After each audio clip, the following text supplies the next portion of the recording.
Firstrust Bank Online Banking Login. Hello everyone, welcome to our guide on how to log into your Firstrust Bank online banking account. Firstrust Bank provides a convenient and secure way to manage your finances online. And today, we'll walk you through the simple step-by-step process to access your account. Let's get started. To begin, open your preferred web browser. In the search bar, type Firstrust Bank Login and hit enter. Tap on the official Firstrust Bank link from the list of results. You'll be directed to the official web page of Firstrust Bank. Locate the login button on the top right side of the page and click on it. You'll be taken to the login page. Here, you can enter your login ID and password.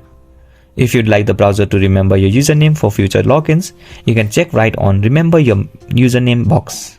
After entering your credentials, you can tap on Login button to access your account again.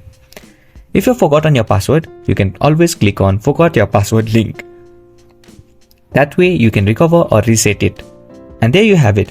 That's everything that you needed to know about logging into your Firstrust Bank online banking account. If you find this video helpful, please make sure to like and subscribe to our channel.